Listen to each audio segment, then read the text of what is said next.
What? Made a motion to return from executive session, and again, let it show that the discussion was regarding pending litigation. Motion, we have a second. Okay. Discussion. All those in favor say aye. Opposed, say no. Okay. Next item regarding retiree health insurance. This is something that had been brought up sometime past regarding the cost of insurance that's currently being paid for retirees. We don't have anything on it, just something that we can discuss in the past. As we were going through the budget, some of these budget hearings that we had, this was one of the items that was brought up, and it's something that I'd like to see if we can get some traction and maybe put something together on.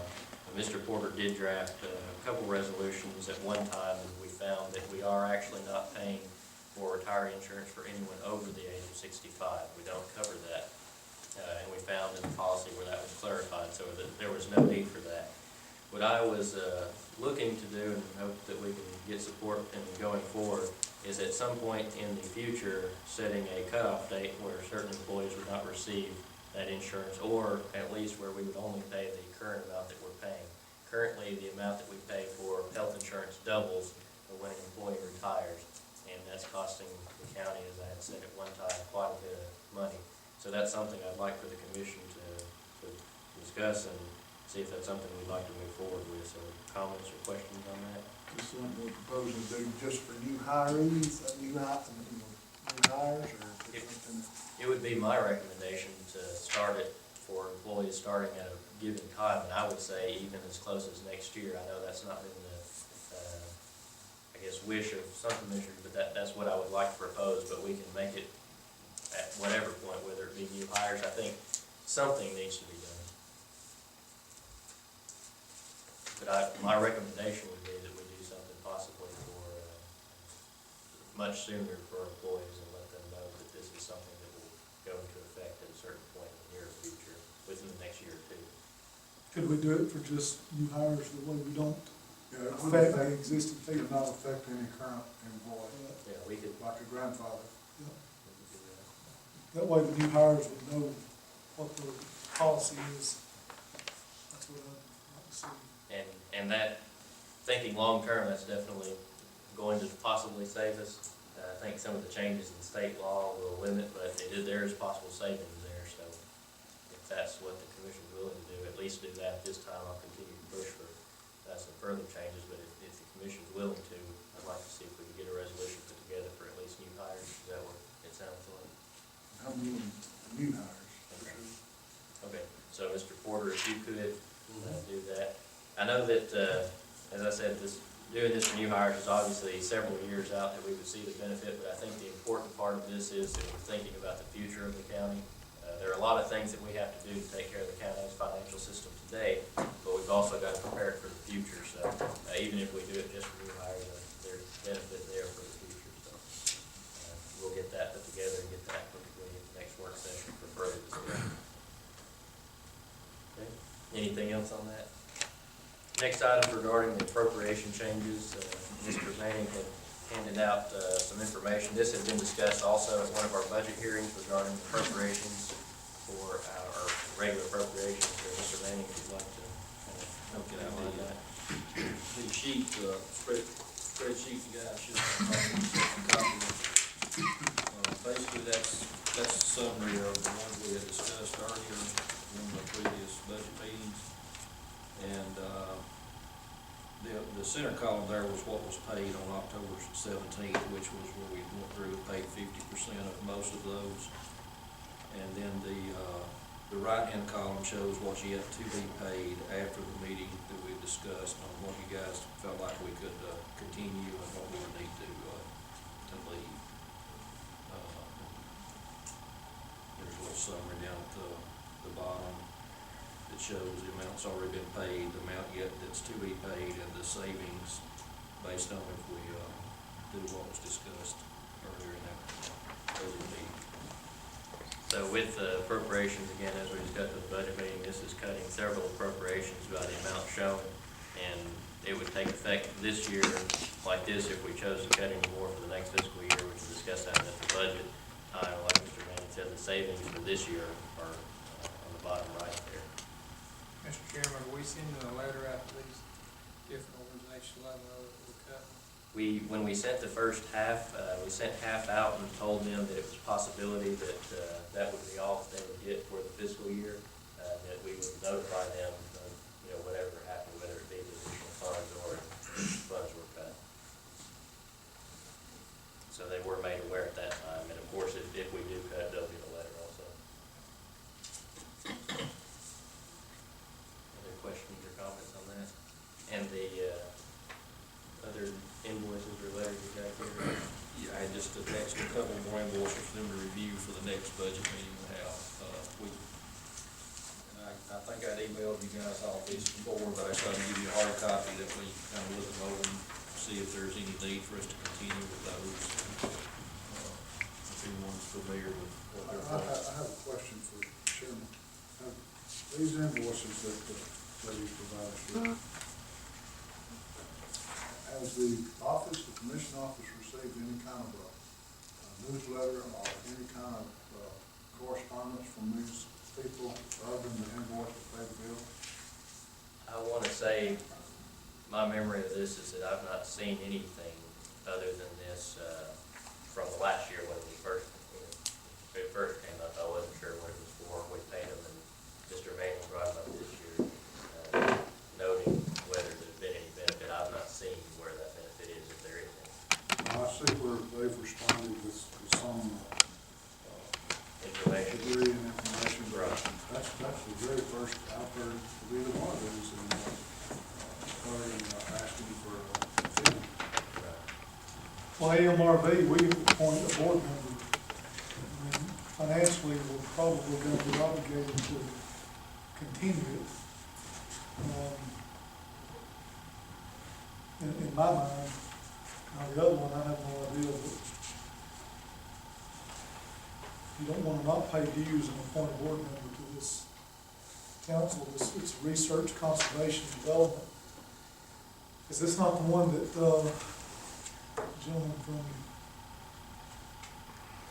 the revenue office, No, I believe that's a different, Philip Thompson, is this not the one where they give the grants it may be, to help some of these farmers? no, that's I on know your he's on appropriation. soil conservation, but RC&D, I think, provides some type of engineering service for the rural.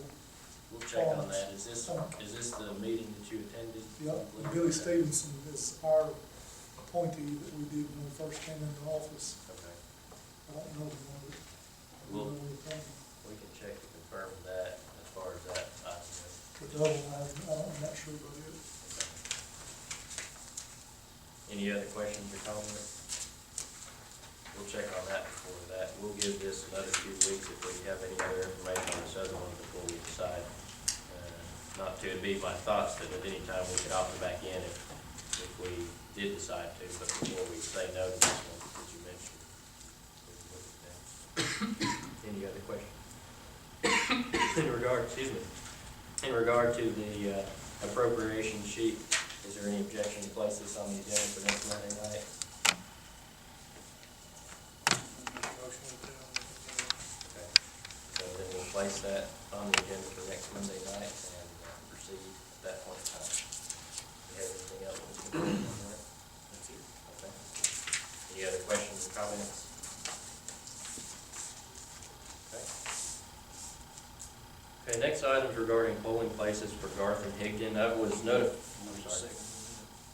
We don't. Okay. Next item regarding polling places for Garth and Higdon. I was notified that the locations for Garth and Higdon have been closed, or that the voting place needs to be moved. I've been talking to the registrar's office, and all it takes is a vote of the commission to change those locations. So we do need to find a place in both of these areas where we can set up the new voting place up, and I would see if the commissioners for those districts may have some idea on the possibility of where these can be located at, where the polling places can be located at. Mr. Manning, probate judge, did mention, I believe, an alternative for Higdon, but again, we need to get that finalized, so if we could look at that, is that in your district? And I think Garth is, that was good. So if you could, get with him, I'll speak to him a little bit more, but also see if you have any ideas on where we could locate those polling places. We'll need to do that, I believe, by the end of February, that needs to be done. I was thinking about fire station, but I don't know anything, you know. I can't remember where is it at now. You chief, No, so there's not much there in Garth at all. You got a polling place in Holly Tree, probably not 7 Hammock miles. Store's not even involved, that's over in, they ain't even a store there, is it? No, sir. And if we can look at the precinct itself and see, look at the precinct on a map and see where it would lie, and see if there's anything that we can. Valley Fire would be an option, but that's, you're only talking about 2 miles from the other polling place. Yeah. Can you combine polling places, or they don't? You can combine your precincts, however, that's a much longer process from what I understand. It's not as simple as, that's why the recommendation would be this year to go ahead and set a location, and then we can look at if we needed to combine or change that. Okay. So we'll continue looking at that. Hopefully, like I said, we can have something done by the end of February on that. Next. We'll need to notify the Department of Justice when we do that. Right. Next item is regarding the automobile sales tax. I think this has been mentioned, again, during some of the budget hearings from time to time. It had been proposed that the county lower its sales tax on automobiles from 1% to 0.6%. And the expectation in doing this is that we will actually see increased revenue due to an increase in sales of automobiles. Currently, it's my understanding that several of the sales of automobiles in the city of Scottsboro and in Jackson County are sold out of county or out of state or several different ways where those taxes are some way averted in a sense. So by doing this, we would see an increase in sales here in the county. We would be much more competitive for folks that want to buy a car here in the county, whereas the tax may be much higher now. They would have that as an option. So the plan on this is that it would increase our sales or increase the tax in time. So, Mr. Porter, did you have anything to add? No, you pretty well explained it. Right now, a lot of vehicles are being, although they're sold by a local vendor, they're being delivered out of county, so that they don't have to pay the county sales tax, because the county sales tax, combined with the Scottsboro tax, is the highest in any of the surrounding counties. So a lot of the sales are going out of county, and even out of the state. And so in talking with some of the dealers, they're willing to make a point of sale in Scottsboro, no matter where they deliver it, so that they can get a good rate. But they can't do it right now because the rate's higher. But if the rate is lower and compared to our surrounding counties, et cetera, then they think they can get point of sale being in Scottsboro and pay no tax either. And it would be for a 2-year term. Right. And if we didn't see the results from it during that 2 years, we would revert to the 1% that's in place now. Also, I would note that these taxes do not benefit the county. They do go to the school systems. And I had spoken with representatives of the city school system and the county school system, and they have no problems with giving this a shot and seeing if this doesn't help in the long run as far as the revenue goes. And we can do that by a simple resolution of the commission. Any questions or comments on it? Okay. If there's no objection, then I'd like to add this to the agenda next Monday night as well.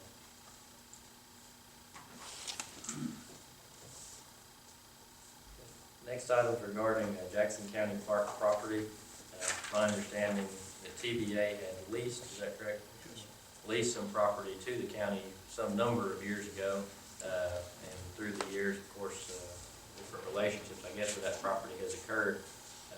It's now an opportunity for us to do something with that property, to, I guess, cultivate it, make it into something that would benefit the county recreationally, and maybe even provide additional income to some extent. But Mr. Bentley, did you have any? It's the club that currently holds the lease on, their membership went way down. When they first took the lease, there wasn't no launch or dock, and, they had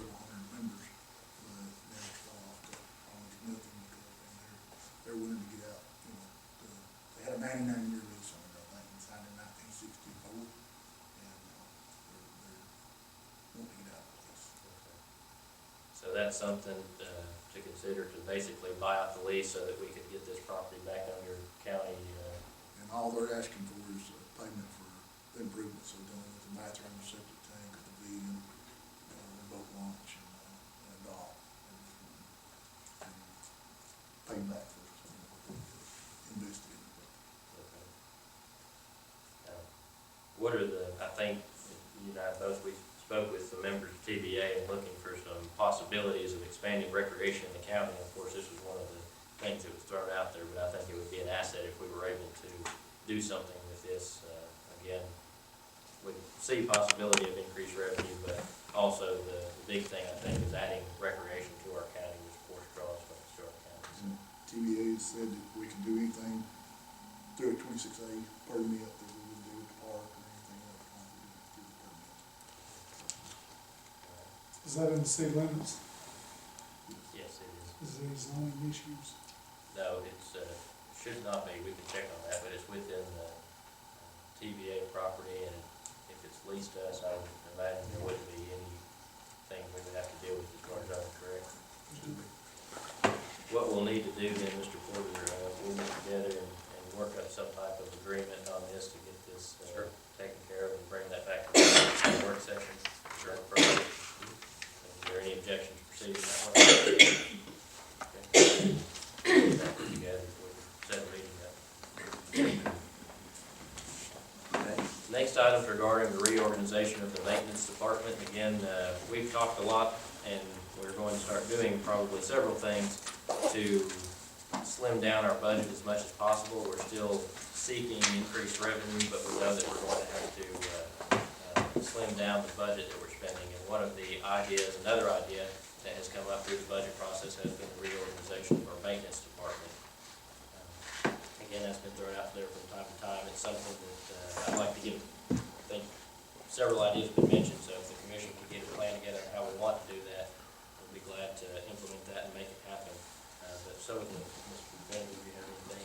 Yeah, we wanted to start a work order process where if anybody in the courthouse had maintenance that needed done, they, email or fax the work order process, work order to someone in charge. And, Mr. Label come up with the idea, they thought it would be a good idea if we went to the Parks Department, because, they have a secretary there, and she has to have time enough to do it. And that would, save us having to put someone else on payroll or, put that responsibility on